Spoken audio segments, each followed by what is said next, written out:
Bienvenidos esta tarde a la presentación del libro de nuestra querida eh, eh, autora Krina Berg.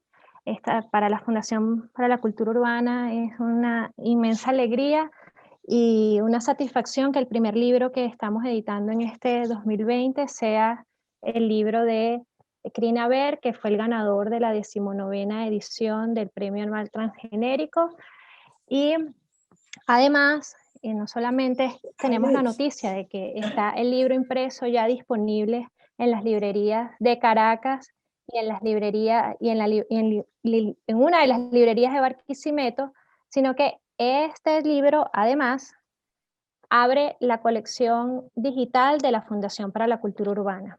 Ficciones Asesinas ya está disponible en Amazon, en Google Books y en Apple Books, y progresivamente estará en otras plataformas disponibles para su compra. Y además, Ficciones Asesinas está acompañado del Nervio Poético de Alberto Hernández y el tomo 4 de La ciudad en el imaginario venezolano del profesor Arturo Almandós. Son los 3 primeros libros que tenemos de la colección del fondo, de la colección de libros de la Fundación para la Cultura Urbana en digital, y que progresivamente iremos anunciando la incorporación de nuevos títulos a, digamos, la biblioteca digital de la FCU. Entonces hoy la alegría es doble, o que quizás decir triple, porque es como volver a celebrar el premio de Krina, es celebrar que el libro está impreso y celebrar que el libro además está en formato digital y disponible para que lo compren en distintas partes de Latinoamérica, en Estados Unidos y por supuesto también en Europa. Tenemos aquí a nuestra autora, a Krina, por supuesto, y a 3 invitados que son los que van a presentar hoy el libro. Quiero agradecerles a ellos 3 por su disposición y la colaboración y el entusiasmo para estar aquí hoy. Le doy la bienvenida en nombre de la Fundación a los 3. Gracias Silda Cordoliani, Gustavo Valle y Carlos Sandoval, que es de la casa, pero igual estamos muy agradecidos porque Carlos siempre está, digamos, muy consecuente con las actividades de la Fundación y siempre dispuesto a participar y apoyar las actividades. Carlos Sandoval va a ser, mi querido profesor además, va a ser el moderador y el que llevará la batuta de este encuentro. Carlos, bienvenido, buenas tardes. Tienes que activar tu micrófono.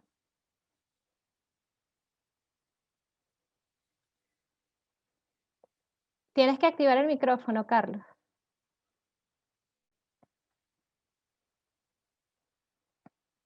Abajo a la izquierda de tu pantalla dice activar o desactivar audio.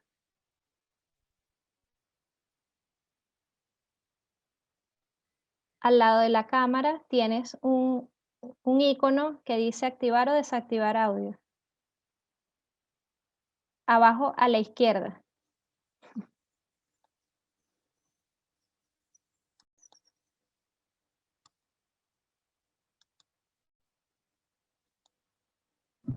Ahí, ¿me oyen? Ahí, correcto, Ajá. listo. Perdón, estaba yo aquí torpe porque cuando entró el formato de la fundación, pues perdí los iconos. Bueno, muy buenas tardes, gracias Dianida por la presentación y por esas palabras respecto de mis actividades para la fundación. Esta tarde, en efecto, vamos a presentar el libro de Krina Berg, pero yo antes quiero valorar lo que significa el premio transgenérico. Ya tenemos 20 años, tenemos 20 ganadores. Krina obtuvo la edición número 19 del premio, y hay que decir que el transgenérico se ha convertido en el más consecuente y prestigioso premio que se otorga hoy día en Venezuela en el campo de la literatura. Esto, pues, en un medio tan difícil como el nuestro, realmente, todo hay que decirlo, es un acto heroico y además demuestra la manera como toda la fundación, la directiva de la fundación y todos quienes integramos de algún modo el equipo de trabajo, pues mantenemos el espíritu y el optimismo en alto, pese a las condiciones. Asimismo, hay que decir que en estos 20 años el premio ha mostrado, aparte de la calidad, ha mostrado la inmensa producción material de narradores reconocidos y narradores emergentes que gracias al premio pues se han ido dando a conocer. En el caso específico de Crina Ver, a mí me tocó ser jurado junto con Silda, que ya está aquí con nosotros y en algún momento va a intervenir. Me tocó ser jurado de este premio y Silda puede corroborar estas palabras. Nosotros desde el primer momento, cuando recibimos el material, empezamos a hacer la lectura, empezamos a discriminar, empezamos a seleccionar pues, los potenciales ganadores y desde el principio Ficciones Asesinas nos cautivó, al punto de que ya al final, cuando teníamos un pequeño grupo de aspirantes para obtener el premio, volvimos a leer los materiales y en efecto el libro de Crina pues destacaba, sobresalía en el conjunto y al final Slatko Supsi, Silda y yo, que éramos los jurados, pues decidimos otorgarle por unanimidad el premio. Una novela que tiene varias bondades y que revela al mismo tiempo algo que he dicho en otras oportunidades y en otros espacios, revela la calidad y el crecimiento y ya el reconocimiento que Crina recibe en el contexto de la literatura venezolana, tanto más cuanto que ella es un caso curiosísimo porque se impuso por su calidad y por su manera de escribir, se impuso en nuestro contexto narrativo de una forma importante, sólida, sugerente, agradable y todas las bondades que ya van a escuchar. Por eso es que esta tarde pues hemos invitado, Crina los invitó y ellos aceptaron amablemente a Silda Cordoliani y a Gustavo, pero como Silda va a ser la primera que va a hablar, yo voy a explicarles un poco brevemente quién es Silda. Silda Cordoliani, para quienes no la conocen, es difícil que no la conozcan, pero igual, Silda es una narradora, ensayista y prestigiosa editora venezolana que al mismo tiempo ha desarrollado una carrera como cuentista, ha publicado 4 volúmenes de cuentos, Babilonia, La mujer por la ventana, El lugar del corazón, Tiempo de ratas frías y otras historias, todos conjuntados en el año 2018 en un volumen que se titula Verdades, Mentiras y Silencio, Cuentos Reunidos. Silda entonces tiene un lugar también merecidamente ganado en nuestra narrativa y esta tarde va a ser quien va a dirigir las primeras palabras respecto de la novela de Crina, que es lo que nos convoca en esta ocasión. Luego de que Silda haga su intervención, pues yo haré la presentación de Gustavo y Gustavo dirá sus palabras. Pues nada más, Silda, tienes la palabra. Buenas tardes, ¿me oyen? Sí. Sí. ¿Me oyen? Sí. Perfecto. Bueno, yo estoy de verdad encantada de poder estar aquí para celebrar este nuevo libro de Crina, que es una de mis autoras favoritas. Les voy a leer un texto, son 4 fragmentos, 4 fragmentos cortos, así que no se asusten. Y empiezo. 1. Sobre la autora. Le he seguido la pista a Crina Ver desde su primer libro, Cuentos con agujeros. Para entonces conocí a grandes rasgos el recorrido vital de la escritora. Así que cuando llegué a la última página, no pude evitar decir en voz alta, es un milagro. Algo que no he dejado de repetir cada vez que me aproximo a su obra. Mi primera lectura de Ficciones Asesinas, como bien lo dijo Carlos, fue hace casi 2 años, cuando fui jurado del Premio Transgénico de la Fundación para la Cultura Urbana. Y no sé si le pasa igual a otros que han tenido la experiencia, pero una de las cosas que más me entusiasma de ser jurado es la posibilidad de reconocer a un autor a partir de su escritura. A las pocas páginas sabía que se trataba de una mujer y que tenía un sólido oficio narrativo. Sospechaba también que no era muy joven.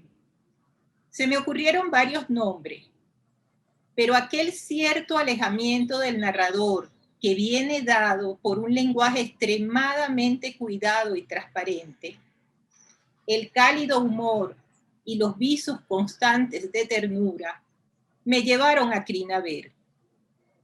Además, tuve otra razón, un tanto caprichosa, lo reconozco, para insistir en su nombre, al encontrarme con la perturbadora tensión sexual que empieza a crearse entre dos personajes de la tercera edad. Pues en ese momento evoqué a otra polaca, la premio Nobel Olga Tokarczuk, en su novela Sobre los huesos de los muertos. Si alguna duda me quedaba a la altura del capítulo 22, esta se disipó por completo cuando la gran protagonista de la historia confiesa abiertamente que acabó con el resto del vodka. 2. Sobre una distopía que no es tal.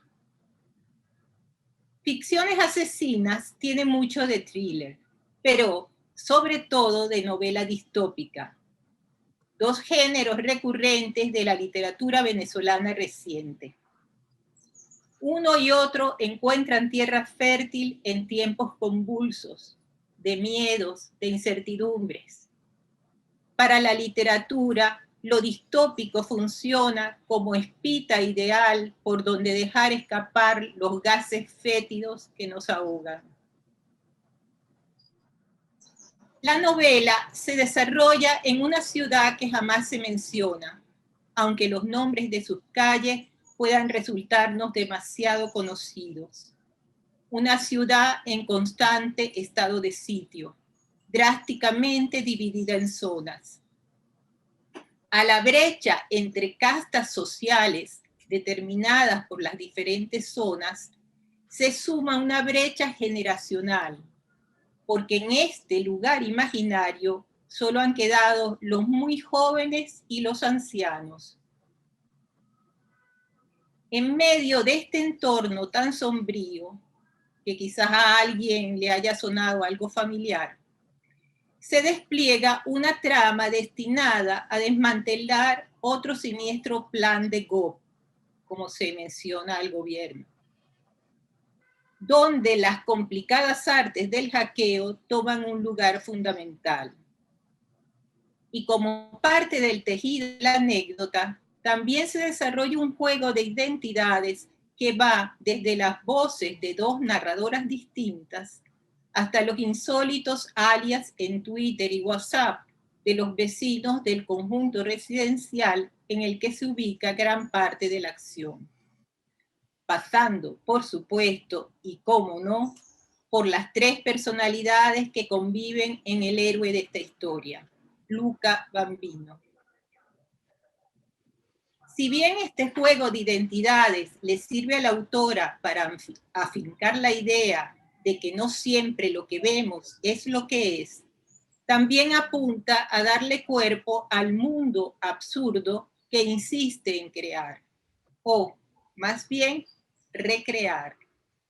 Y digo recrear porque acostumbrados como estamos por estos lares a toparnos a cada paso con todo tipo de sinsentidos, el absurdo es ya parte de la más normal cotidianidad.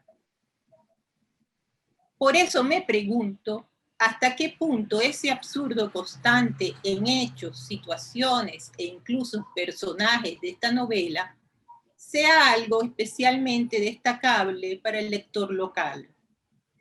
Ni siquiera sacándolo del contexto real para convertirlo en ficción literaria, a los venezolanos nos puede sonar descabellado que los vecinos de un edificio hagan fila en el sótano para llenar baldes de agua, ni que los viajeros del metro tengan que transitar en la oscuridad de un túnel sobre los rieles del tren, ni el completo silencio informativo, ni las restricciones en las comunicaciones, ni el control absoluto del gobierno sobre los ciudadanos, ni siquiera la imposibilidad de salir del país o los abuelos encargados de terminar de criar a los nietos. Es decir, que ya vivimos inmersos en la supuesta distopía de ficciones asesinas. Y que nada me extrañaría que dentro de algún tiempo esta novela fuera catalogada como literatura realista. Aún más, si algún estudioso actual o futuro me preguntara sobre un libro capaz de documentar la realidad de la sociedad venezolana de nuestros días, es este el primero que le recomendaría. Y no solo porque airee de manera tan atinada nuestra insensata y disparatada vida cotidiana, social, política, sino por hacerlo libre de exhortos, de dramatismos o tragedias, y hasta con frecuentes toques de humor y pícara ironía, tal como en verdad los que aquí estamos solemos superar con cierta dignidad las contingencias del día a día. 3. Sobre ancianos sexys y heroicos. Ya he dicho que la novela nos ubica en una sociedad de abuelos y nietos, es decir, de viejos y de jóvenes no mayores de 25 o 30. Los hilos de la acción descansan en dos parejas correspondientes a cada una de estas dos etapas de la vida, que se conocen y enamoran en el transcurso de unos pocos días. Aunque, para ser justos, en verdad la pareja central de esta historia es aquella que ya ha cruzado la línea de los 70. Unos ancianos vitales, inteligentes, dispuestos y aptos para vencer cualquier obstáculo. Elizabeth Rosenberg y el misterioso vecino italiano, todavía musculoso y sexy, Luca Bambino. A ellos se les suma un tercer personaje, imprescindible para el desenlace final, que también responde a ese patrón etario y que es la verdadera narradora de esta historia. Y si me parece importante destacar los muchos años de vida de los protagonistas principales, es porque para la narrativa venezolana, por no hablar de más allá, resulta una novedad provocadora, diría yo.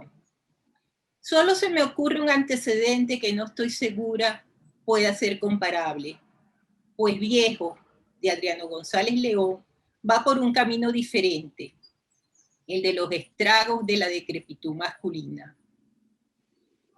Como acotación a esta parte, recordemos que no solo nos ha tocado un mundo con una esperanza de vida bastante superior a la de décadas pasadas, sino bien un país que ha visto incrementar en poco tiempo el porcentaje de su población mayor de 60 años, por obvias razones, la migración de las generaciones posteriores. 4. Sobre una arquitecta que es escritora. Si bien pareciera que Krina Ver no requirió de mucha imaginación para crear el dislocado escenario en el que se desarrolla su thriller, sí tuvo necesidad de ella al momento de concebir y articular su trama, de dar sentido y coherencia a cada uno de los elementos que la conforman. Por un lado está el complot destinado a un lento proceso de exterminio de una parte de la población y el complejo plan informático para desmantelarlo. Por otro, la tóxica comunidad del conjunto residencial en que viven los protagonistas. Luego, los 4 personajes principales, donde la edad de los dos fundamentales exige también un pasado que modele su presente. De ellos, el más escabroso, claro está, es Luca Bambino con su desorden de personalidades múltiples. Un claro desequilibrio mental gracias al cual se puede poner un poco de orden al caos circundante. Y por sobre todo esto, la gran estructura que sostiene el relato de principio a fin. Esa voz narradora que descansa solo cuando le da espacio a Elizabeth al citar largos párrafos de su diario, y que se descubre plenamente hacia el final de la novela, cuando, como ya dije, se convierte en un personaje más, encargado de cerrar el único punto aún en suspenso. Como uno sabe que además de escritora, Krina Beer es una arquitecta con muchos años de ejercicio en grandes proyectos, inevitablemente tendemos a relacionar este oficio con la planificación del relato y la perfecta armazón argumental de sus historias. No obstante, ella misma se ha encargado de echar abajo tan obvia asociación.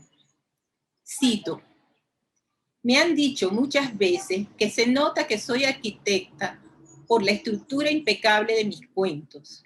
Y eso es una mentira enorme, porque no hay ni un solo cuento que yo haya escrito sabiendo a dónde iba. Sin embargo, Krina, y me disculpas, yo insisto, porque aunque el relato no esté previamente concebido en su contenido y forma, la mente experta en cálculo, diseño, dibujo estructural y sobre todo lógica, de ninguna manera puede ser ajena a la construcción de estas historias impecables. Y eso es evidente. Inicié estas palabras afirmando que Krina Beer era un milagro. Pero no porque ella comenzara a escribir a los 50 años en una lengua que empezó a aprender a los 27.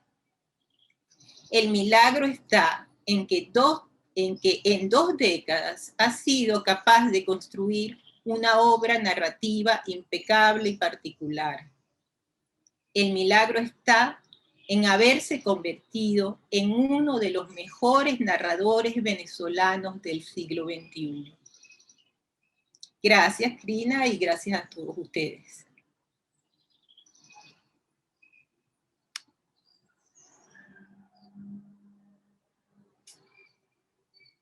No oigo.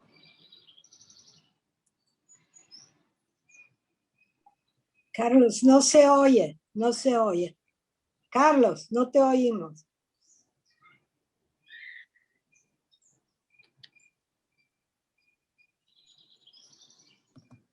Que no sé por qué se desactiva el micrófono. Ahora sí.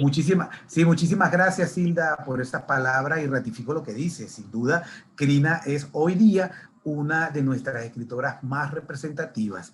Gracias por tus palabras. Ya luego quizá tendremos oportunidad de preguntarle algunas cositas a nuestra querida Hilda. Ahora le voy a dar la palabra a Gustavo Valle. Gustavo Valle es narrador, poeta, ensayista, ha sido reconocido con varios premios importantes acá en Venezuela. Se ganó la tercera, fue premio de la tercera Bienal de Novela de Diana González León en el 2008. También fue merecedor del premio de la crítica a la mejor novela publicada en Venezuela en el 2009 y es uno de los ganadores de la edición número 13 del premio transgenérico. Gustavo ha publicado novelas, Bajo Tierra, Happening, y la última, recientemente Salida del Horno, publicada este año 2021 por la editorial Pretextos de Valencia, España, Amar a Olga. También ha publicado los poemarios Materia de Otro Mundo y Imaginaria, y un librito de cuentos, digo librito por el formato, que se titula El País del Escritor. Gustavo, sin más, te dejo la palabra para escucharte. Bueno, muchas gracias por la presentación, Carlos. Muchas gracias a todos, la verdad. Y en primer lugar, muchísimas gracias a Krina. Para mí fue una enorme alegría que me llamase y me convocara a presentar su novela. La verdad fue y es un honor y una alegría enorme. Pero lo es por 2 motivos muy específicos, ¿no?, que quiero comentarles. Uno, por supuesto, y que es uno de los motivos que ya Silda lo ha dicho de manera inmejorable, es porque Krina es evidentemente una gran escritora del momento actual en Venezuela, y Ficciones Asesinas es una prueba de eso. me uno a la admiración por su obra, y esta novela particularmente siento que ha dado como una especie de engranaje con respecto a lo que estamos viviendo y a lo que estamos sintiendo, pero de eso hablaré un poco más adelante. Y la otra alegría que me dio el hecho de que me convocase es porque hace varios años atrás, Crina vino a Buenos Aires, nos sentamos en una mesa en el Café Las Violetas de Almagro y compartiendo cafés y medialunas tuvimos una charla frenética de 2 o 3 horas seguidas, donde me di cuenta, como sigo más, no sé cuántas, donde me di cuenta que en ese momento formábamos parte de una pequeña cofradía que ahora ya es una gran cofradía. Antes era una pequeña cofradía, que es la cofradía de los extranjeros, de los limítrofes, de los migrantes, ¿no? Y creo que buena parte de esa conversación maravillosa que tuvimos en Las Violetas fue por ese lado, ¿no? Yo recuerdo, bueno, Heidegger dice esas palabras de que el lenguaje es la casa del ser. Bueno, a mí me parece que Crina ha mudado esa casa del ser, o al menos la ha alquilado de manera indefinida en nuestro territorio, y eso es como un motivo de privilegio y de orgullo para nosotros, ¿no? Que Crina haya elegido nuestro país y nuestra cultura para desarrollar su maravillosa obra. La verdad, eso debería alegrarnos muchísimo, nos llena de satisfacción. Hace unos días atrás estuve viendo una entrevista que le hicieron a Crina, creo que en YouTube, me parece, donde ella comentaba que vivir en un régimen totalitario era como vivir dentro de un manicomio, ¿no? Eso me llamó muchísimo la atención por varias razones, ¿no? Pero sobre todo por una muy específica, porque días atrás había terminado yo de leer no nada más la novela de Crina, sino también la novela de Luis Enrique Belmonte, que se llama Arceus, que está publicada por los libros del Fuego, ¿no? Y Arceus es nada más y nada menos que una novela que versa sobre el universo delirante de un psiquiátrico, en clave también distópica y en clave absurda, ¿no? Donde los pacientes de ese lugar están sometidos permanentemente y de una manera súper cruel a los excesos y a las humillaciones de parte del personal médico que dirige esta institución, ¿no? Inmediatamente me di cuenta que, bueno, parecía que no era casual, ¿no? Que dos novelas muy recientes estuviesen tocando esos temas, algo similar a lo que también apuntó Silda, ¿no? Y en específico porque abandonaba un poco la mirada de la superestructura de un sistema distópico e iba hacia la intimidad de esos personajes.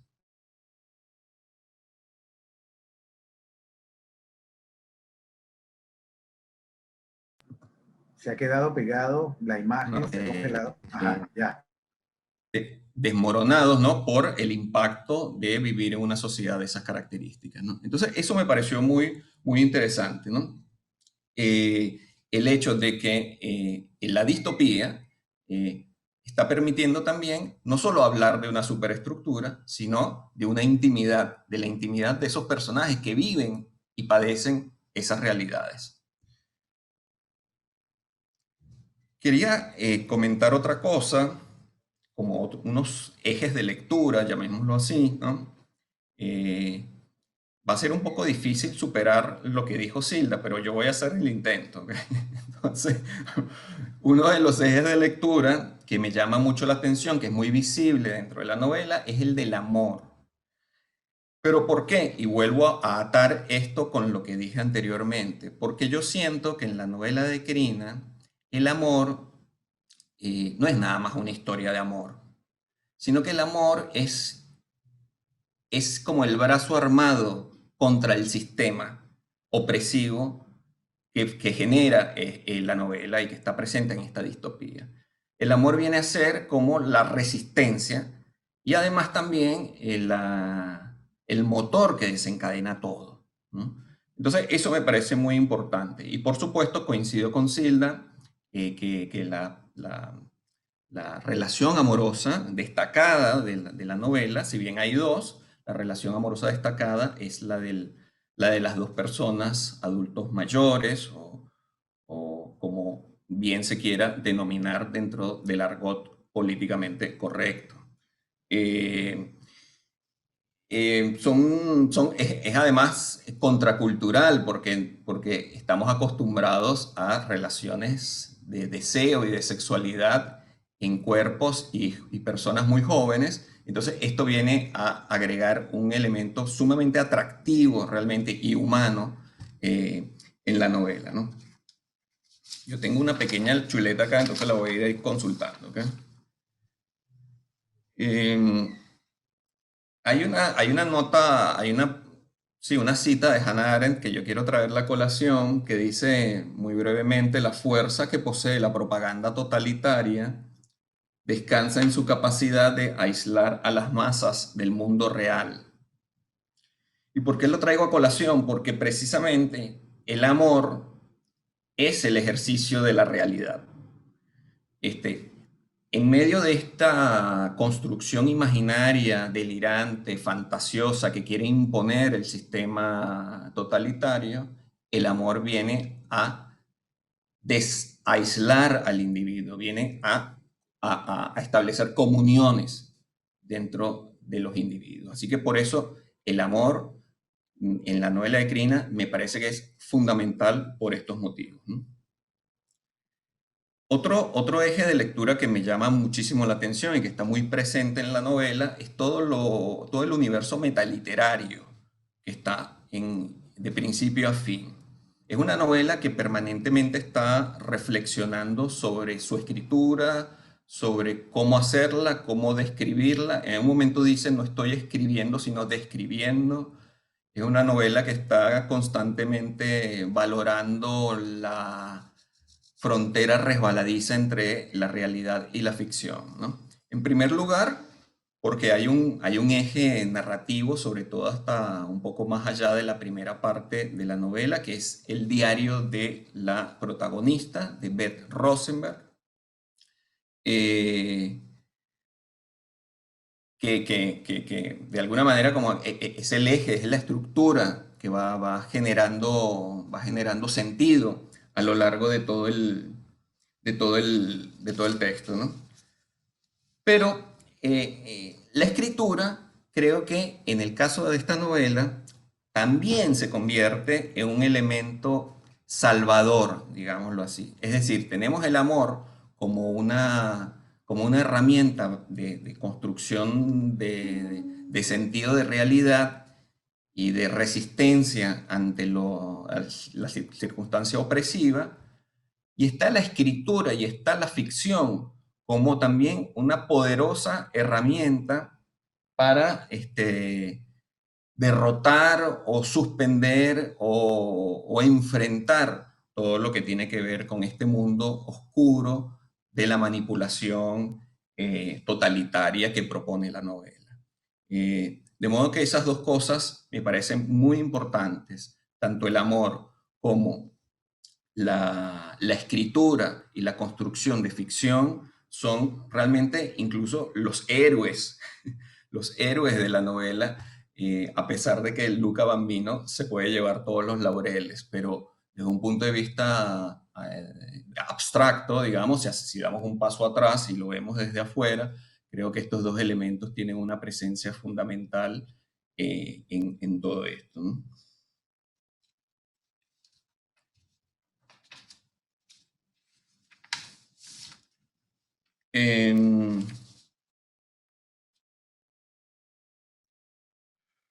Otra cosa que quería comentar, que señaló Silda, que es el tema de la identidad. Acá el tema de las identidades es muy importante.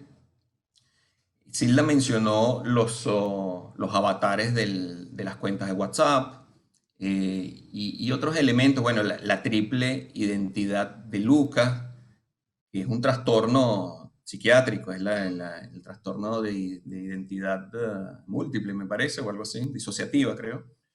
Y está muy presente. Ahora bien, a mí me llama muchísimo la atención otro tema de la identidad que está en la novela, que quizás está un poco más solapado, pero es muy, muy perturbador, ¿no? Que es la identidad de los personajes más jóvenes. ¿Por qué? Porque estos personajes más jóvenes son personajes que llevan adelante acciones que piensan que están haciendo una cosa y en realidad están haciendo otra. Es decir, como están subsumidos dentro de un gran paraguas de manipulación ideológica y de un sistema de asfixia y de opresión, ellos terminan siendo tremendamente manipulados y por lo tanto haciendo cosas que no saben que son las que están haciendo realmente. De modo que la autopercepción de esos personajes es tremendamente traumática, es tremendamente perturbadora, ¿no? Y eso hace que genere otro elemento que es terrible dentro de la novela. Uy, ya va que se está agotando la batería.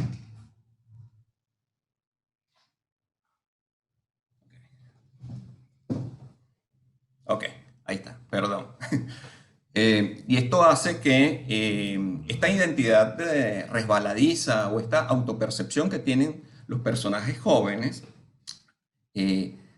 hace que de pronto uno sienta que en la novela, si los personajes no confían en sí mismos, mucho menos van a confiar en el otro.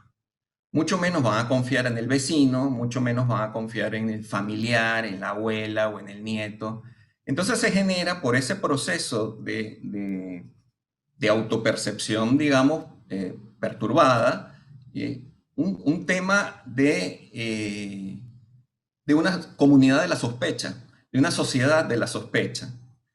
Y que se nota claramente, y lo mencionó Silda muy, muy bien, en ese maravilloso edificio donde ocurren todos los eventos de la novela, que además se llama nada más y nada menos que Mayoral el edificio, es decir, capataz, ¿no?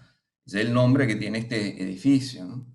Insisto, esa autopercepción resbaladiza, perturbada, individual, hace que las relaciones, las interrelaciones, se vean como amenazas permanentes y como situaciones de sospecha constante, que a su vez es lo que ocurre en cualquier sociedad totalitaria, ¿no? Donde uno no sabe que el vecino puede ser el soplón, que la persona que te está saludando con una sonrisa termina siendo quien te delate, etcétera, ¿no?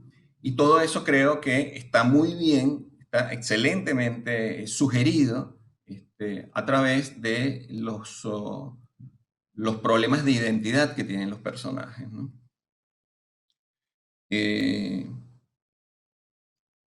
Bueno, pero no todo esto, no toda esta novela es tan terrible, a pesar de que pareciera que es muy oscura y es muy asfixiante, ¿no? Pero ahí es donde Krina Beer tiene un talento y un encanto maravilloso como escritora, ¿no? Porque el humor viene a tener un rol fundamental en la novela y hace que toda esta oscuridad y todo este espacio asfixiante, bueno, sea, no sé, mejor metabolizado por uno. No sé cómo decirlo, pero de alguna manera compensa una zona de oscuridad, porque no es una novela de golpes bajos en ningún momento, ¿no? Y no es una novela tremendista ni tenebrista, ¿no? Entonces el humor tiene una función maravillosa y en varios niveles además, ¿no? En primer lugar, un humor negro, inevitable, por supuesto, en un tipo de relato de estas características, que es precisamente el humor que va a permitir a Krina o a la autora o esta autora que finalmente la autora de la novela o la narradora de la novela, que es esa gran vuelta de tuerca, ese gran golpe de timón que se da al final de la novela, que es maravillosamente sorprendente. Este humor negro que se practica, que está dentro de la novela, tiene como función principal el de ridiculizar, subrayar el absurdo terrible que habita, que pervive en esta situación y en esta sociedad, ¿no? Pero además también es un humor que uno puede perfectamente pesquisar a través de la parodia, sobre todo la parodia que se hace sobre el género policial, ¿no? Y también, yo creo, se puede pesquisar a través de los usos y apropiaciones que la autora hace sobre ciertos tics y ciertos elementos de series de televisión o series de Netflix, ¿no? Yo creo que eso está ahí muy presente. Sin embargo, para mí, en lo particular, como lector agradecido de Krina Beer, el verdadero humor de Krina está en su estilo, es decir, está en su sintaxis, está en esa manera desenfadada y al mismo tiempo cuidada de transmitir y de narrarnos los eventos, sin desmerecer en ningún momento elementos de tipo coloquial, elementos de tipo conversacional, mezclando cultura alta y cultura baja.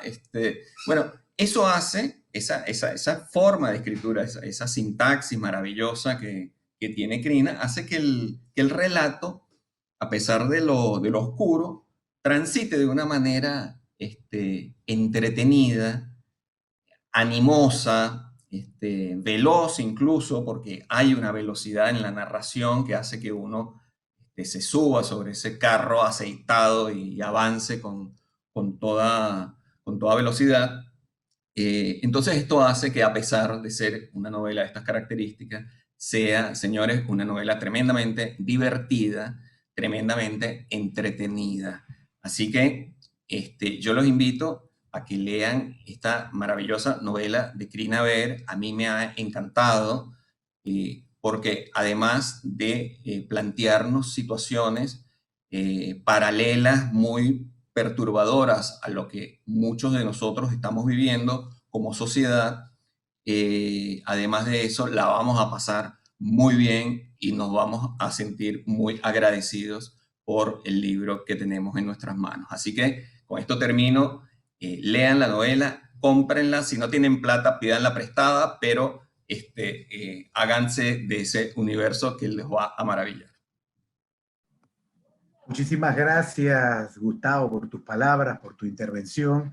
Y efectivamente, aquí se han dicho varias cosas importantes, interesantes, cosas que dijo Zilda, cosas que ha dicho Gustavo, sobre la estructura, sobre el humor, sobre la parodia, sobre las reflexiones narrativas que aparecen incorporadas en esa historia fabulosa que es la historia de Luca Bambini y Elizabeth Rosenberg, pero contadas por una narradora que como un bucle final aparece, sin querer hacer spoiler, por supuesto. Por fortuna no hemos develado ni develaremos uno de los episodios o de las subtramas que motivan casi que toda la maquinaria ficcional. Ahora, por supuesto, nos toca escuchar a la agasajada esta tarde a la autora de esta sólida y maravillosa novela que vuelve a demostrar por qué sigue siendo una escritora representativa en nuestra literatura actual. Krina, te dejo la palabra. Bueno, la verdad que me dejaron sin palabras. Que muchísimas gracias tanto a ti, a Silvia y a Gustavo. De verdad, yo no me siento a la altura de todo lo que han dicho de mí y eso es de corazón, lo digo. Y de verdad me faltan las palabras porque han dicho mucho sobre la novela y yo me siento sumamente agradecida. Yo pedí a Silda y pedí también a Gustavo porque en ambos casos siento muchísima afinidad con la forma como escribe, tanto Silda como Gustavo. Gustavo contó de verdad la tarde maravillosa que pasamos cuando nos conocimos en un café en Buenos Aires. Y eso solo se da entre gente que entiende, que comparte cierta manera de usar la narrativa, digamos. Y en caso de Silda, hace ya como en los años 2007, 2008, yo presenté para un grupo Visión, que era grupo privado, un libro de relatos de ella que me cautivó, que era maravilloso, y hasta le descubrí temas que ella no sabía que tenía, si recuerdo bien. Entonces, es normal que uno escoge personas que comparten cierta manera de ver la narrativa o de sentir la narrativa, porque aquí estamos hablando de sensaciones. Ahora yo no puedo ser tan representativa como ustedes dicen, porque no he escrito nada desde 2015 o no he publicado nada desde 2015. Sí he escrito. Yo tengo, aparte de los libros de cuentos, tengo 3 novelas y casualmente la protagonista de mi primera novela, que es Nube de Polvo, tiene 14 años. Hoy probablemente la prohibirían porque la niña tiene relaciones sexuales bien detalladas, de hecho. Sin embargo, la novela tuvo premio de la crítica y no sé de dónde me vino esa protagonista, que no soy yo, que no tiene nada mío. La segunda novela que no se publicó, la protagonista está en mitad de la edad adulta, tiene 45 años. Digamos que es mi novela más importante y algún día espero publicarla. Y en esta, obviamente, la protagonista tiene mi edad, tiene 70 y ella es un poquito joven porque yo ya pasé los 70 y ella los cumple ese año. Ahora, solo puedo decir que yo de verdad no estructuro las novelas. Cuando algo me dice que debo seguir, sigo. Pero lo que me atrae no es tanto la narrativa, es esa forma como la realidad se vuelve una materia que puede ser traspuesta a un mundo de palabras. No sé si logro explicarlo, pero ahí hay una magia. De hecho, comencé porque yo tengo un diario. No es un diario publicable, es privado como debe ser un diario, pero algunas cosas en ese diario que nunca he dejado totalmente. Un día me dije, eso no está tan mal. Y si eso no fuera mi diario, sino de otra persona. Y ahí, paf, se hizo ese truco de magia que me transmitió, que me transpuso esa realidad que yo describía a mi manera, como si fuera otra persona, en otro universo. Ahora, ¿por qué yo necesito otro universo? Pues sí, porque este universo nos suple suficiente, la realidad nos suple suficientemente absurdo, suficiente terror, suficiente horror, suficiente todo. Lo que pasa es que en ese terreno hay mucha competencia. Primero, todo el mundo hace literatura realista, literatura basada en hechos reales. Todos los libros dicen basado en hechos reales y también películas últimamente. Y digamos, la ficción está un poquito dejada de lado. Ahora yo sí creo que la ficción es muy poderosa. ¿Por qué? Porque la ficción primero permite libertad al autor. Yo me siento muy enjaulada cuando trato de escribir una crónica. Todo lo que digo me parece que a lo mejor no es así, a lo mejor sí. No tengo esa libertad creativa que me da la ficción. Y también creo que de alguna manera misteriosa la ficción condensa cosas que en la realidad nos escapan. Además, nadie puede venir a desmentir la ficción. Nadie puede venir y decir eso no era así, eso era así.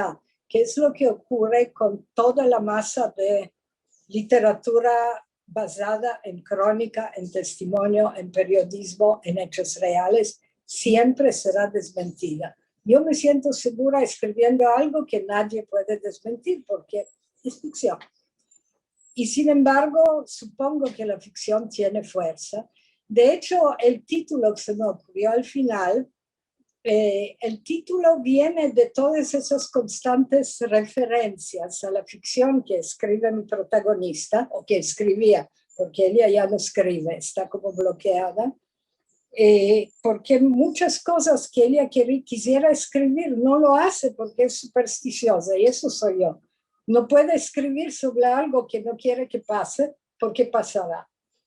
Y de hecho, quiero decir que algunas situaciones de ficciones asesinas que recibió el premio en enero 2020, en el abril 2020 ya se habían implementado. Por ejemplo, en mi libro, nadie puede pasar de una municipalidad a otra sin 40 permisos para el carro, para la persona, para la cosa.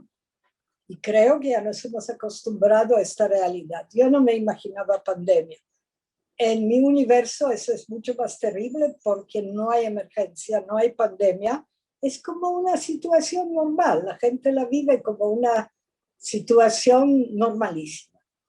Bueno, también para contestar a Silda con lo de arquitectura, es verdad que yo logro darle apariencia de construido una vez que el cuento o la novela está hecha, porque ahí vuelvo atrás y añado los ladrillos necesarios para que eso parezca súper construido.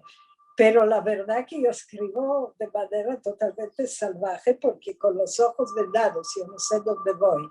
Y este libro tampoco, yo ya había avanzado mucho y todo ese tiempo me decía, pero eso, si yo tan solo resuelvo la situación policial, va a ser otro libro mediocre y además poco verosímil, porque yo lo escribía como un panfleto en realidad, no pensé que llegaría a ser novela de verdad.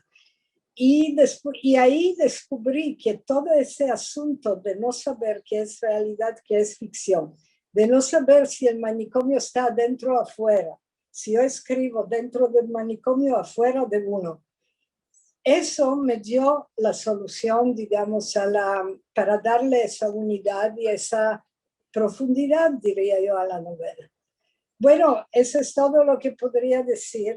Me encanta lo que han dicho, me encanta todo el trabajo de la Fundación para la Cultura Urbana para promocionar el libro.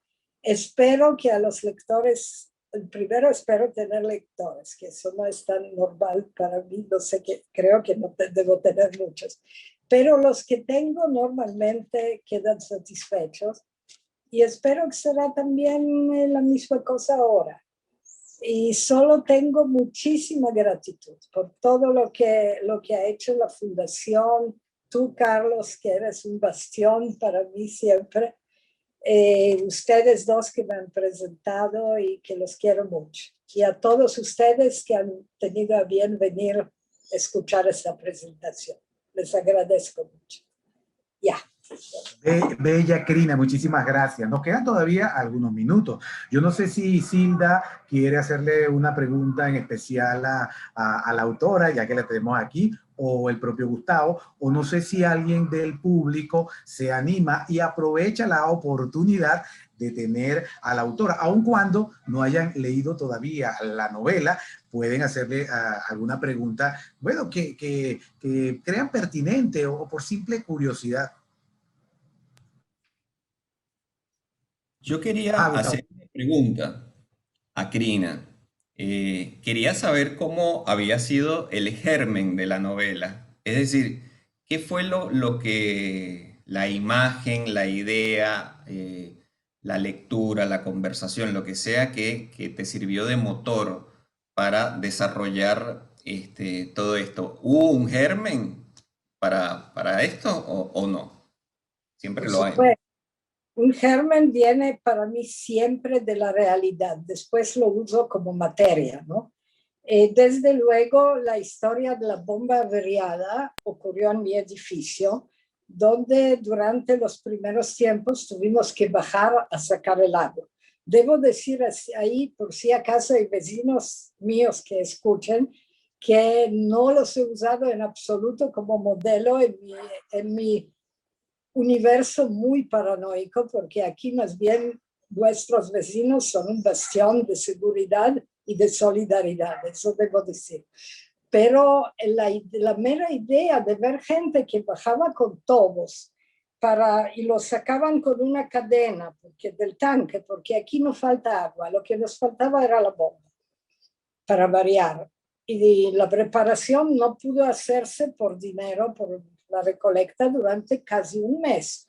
Y la gente bajaba y cargaba tobos y abajo se creaba una situación social. Y yo dije, como en los pueblos de antaño, alrededor del pozo del pueblo, ¿no? Y eso me imagino que de ahí vino la idea, pero sobre todo el clic se hizo cuando descubrí que partes de mi diario podrían pertenecer a un personaje distinto. Y me divertí con ese personaje, que es una señora que se llama Elizabeth Rosenberg, que a todos olvidaron lo que ella había escrito, pero ella se llama Rosenberg y ni siquiera es judía, o sea, un personaje por su manera de ser también marginal. Digamos, es mi alter ego, pero después vi que ella no es mi alter ego, tal vez la narradora es mi alter ego. Y digamos, esa falta de fronteras entre una narradora y la narrada me gusta, o sea, me parece que es un valor en el libro. Pero claro, hay partes del diario de Elizabeth que son de mi diario. De ahí salió.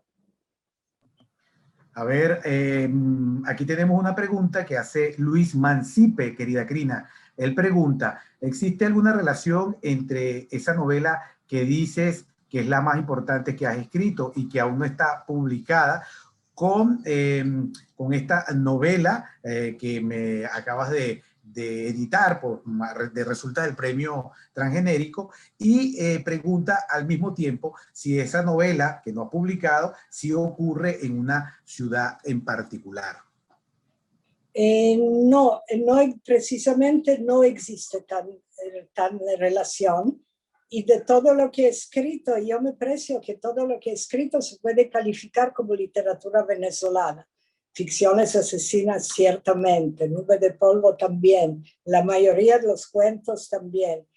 Pero mi segunda novela no, es una novela que ocurre en Polonia, Israel, Suiza y Venezuela, pero Venezuela no tomada desde adentro, sino vista por una persona muy ajena al su entorno. ¿Cómo era yo cuando llegué aquí? Viví aquí 20 años sin saber muy bien dónde vivía, porque eso es perfectamente posible. Entonces, una novela basada es una historia de ficción, con personajes de ficción, pero es como un palimpsesto, porque de las situaciones y lugares donde he vivido yo en los mismos tiempos. Eso fue el ejercicio. Espero algún día publicarla, pero no tiene que ver con esto. Bueno, muy bien. Si no hay más preguntas, yo tengo que decir algunas cosas. Agradezco, por supuesto, profundamente a Gustavo y a Silda, o a Silda y a Gustavo, indiferentemente. Agradezco, por supuesto, a Crina. Me comprometo, si Crina está de acuerdo, y la Fundación también, a que dentro de unas semanas, cuando ya tengamos algunos lectores que hayan leído la novela, hacer una suerte de foro, novela, porque sin duda, tal como señaló Silda, hay elementos, también lo dijo Gustavo, hay elementos para discutir, pero sobre una variedad interesante de temas desde el punto de vista interno de la construcción de la obra, desde el punto de vista temático, desde el punto de vista de la reflexión de ese amor otoñal, si quieren, que está muy, muy bien retratado. Bueno, le dejo la palabra a mi querida colega y amiga, Diajanida Hernández, para que cierre el evento. Gracias a ustedes por haber venido, también a los que nos están escuchando y viendo. Pues Carlos, déjame decirte que ignoraste a Miguel Gómez, que le está haciendo una pregunta a Crina. Perdón, Miguel. No olviden a Miguel Gómez, por favor. Voy a leer lo que puso Miguel. Un saludo para Miguel Gómez. Qué alegría que esté hoy acá con nosotros. Dice Miguel, felicitaciones querida Crina por otro libro maravilloso. Y dice, el amor es un asunto fundamental tanto de varios de tus cuentos como de las novelas que has publicado. Y en las novelas lo erótico surge en contrapunto con las convenciones del thriller. Mucho tenía Nube de Polvo de ese género. Y pregunta, ¿has pensado alguna vez en esa reincidencia? ¿Qué podría significar? No sé, Miguel, la verdad que yo no pienso mucho en eso cuando escribo. Me imagino, en este caso, me imagino que más que lo erótico, Luca Babino representa una especie de anhelo de protección, del protector, del hombre que te protege y que tiene muchos recursos, porque ese hombre está medio superhéroe, ¿verdad? Con su trastorno de identidad, y que me habría gustado realmente tal vez conocer a alguien así, pero si no lo conozco, escribo. Ahora, la de Nube de Polvo, no sé de dónde me vino esa explosión de erotismo para una niña de 14 años que no me representa. Yo me quedé virgen hasta los 20, no tenía nada de parecido a mi Vilma, que es la protagonista de aquella novela. A su edad yo jugaba todavía a muñecas, eso es verdad. Entonces, los personajes nacen porque uno los tiene en algún lugar y después uno los pinta como posibilidades, no sé. Pero Elizabeth Rosenberg tampoco soy yo, no sé, no tengo ese arrojo que tiene ella. Y también como una periodista destacó el año pasado, que vino aquí, me entrevistó y dijo, esa persona no tiene nada que ver con Crina. Crina está rodeada de familia, de calidez.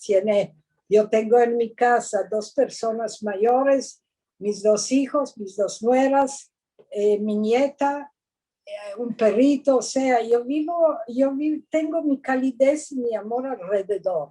No forzosamente erótico, pero lo tengo. Entonces, desde que soy viuda, mis hijos me rodearon y yo no estoy sola. Y tengo la fortuna de que todavía están aquí. Entonces, yo no represento a Elizabeth, que es una persona que tiene un gato y una sobrina nieta. O sea, no es mi caso, no soy yo. Y en general, Miguel lo sabe, los personajes parecen que son uno, pero no lo son. Tú lo sabes con tus heterónimos, Miguel. Perdón, Dianira, tengo que retomar mis actividades de moderador. Aquí pregunta nuestra querida Luz Marina Rivas, que está en Colombia, te pregunta, Crina, yo quería preguntar por el espacio que es el conjunto residencial, una micro Caracas que viene de tus cuentos. Háblanos de dónde surge. Mira, es muy fácil. Para mí es más fácil. Yo soy pésima para investigar. Yo no podría escribir sobre algo que ocurre en China, ni tampoco lo que ocurre en la frontera colombo-venezolana.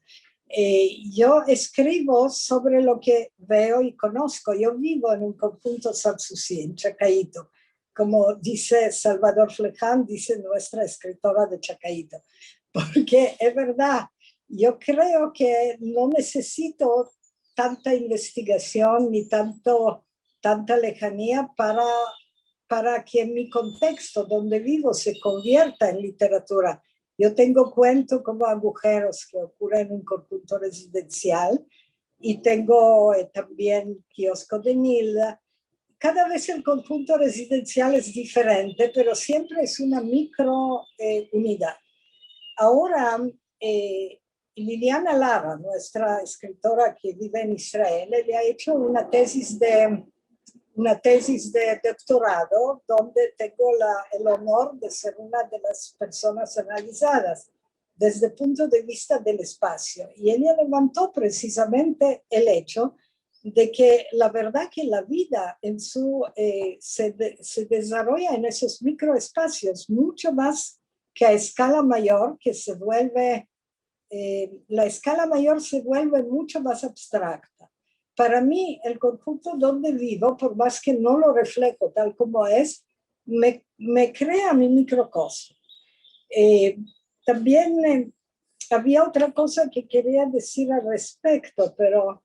sí, hay algo que dice Elizabeth Rosenberg en su diario. Ella suele hacer ejercicio andando con su carrito. Ella tiene un carro, bueno, tiene un carro que es un milagro porque no tiene repuesto, no tiene mantenimiento, de broma tiene gasolina, pero anda. Y ella anda con ese carro, es su lujo, con todos los permisos que tiene por toda la ciudad. Y dice que los caminos, ella tiene el corazón, tiene como un mega organismo urbano que contiene a cada persona y que hay tantas ciudades como habitantes, al igual que hay tantos libros como lectores. Para cada quien, un libro, cuando lo lee, es su propio universo. Y ella dice que es un exoesqueleto urbano que todo el mundo tiene, que se compone por esas vías que uno suele tomar, por los sitios que uno suele ver, por lo que uno se fija o lo que no se fija. Y eso es la ciudad para cada uno y lo es para mí. No sé si me alejé o si contesté tu pregunta, Luz Marina. Creo que la contesté. Sí. Sí. Bueno, esto es como la despedida de Ilan Chester. Ahora sí le cedo la palabra a Diajanida, porque no veo más preguntas en el chat. Ahora sí, Carla. Muchas gracias. Quiero, antes de finalizar, decir que además el libro de Crina es el primero de la colección numerada de la Fundación para la Cultura Urbana, que tiene este concepto editorial que hizo Valesca Belisario a partir de la imagen de John Lange, que ha identificado a la Fundación durante 20 años. Se pensó para el 20 aniversario de la Fundación, y bueno, Crina también además inaugura esta nueva presentación de los libros. Les recuerdo que el libro ya está en las librerías de Caracas, Cálatos, El Buscón, Sopa de Letras, Alejandría, Tecniciencias, está en el Clip de Barquisimeto, que al principio no me acordaba el nombre de la librería, y se consigue en Amazon, en Apple Books y en Google Books en formato digital. Quiero agradecerles a todos los que nos han acompañado hoy acá, y quiero también agradecerles a Carlos, a Silda y a Gustavo por haber presentado el libro de Crina. Gracias, Crina, felicitaciones, estamos muy contentos de que ya tu libro vaya por la vida buscando lectores. Sabemos que va a encontrar muchos lectores, y nos quedamos además con la propuesta de Carlos para hacer un foro a partir de tu libro. Así que ahí nos reuniremos con tus lectores y conversaremos sobre tu obra. Buenas tardes a todos. Muchísimas gracias, y a ti especialmente. Por supuesto, a todos ustedes. Ok, espero que salió bien. Yo pienso que sí. Así que bueno, nos despedimos. Gracias, buenas tardes y nos vemos en una próxima oportunidad.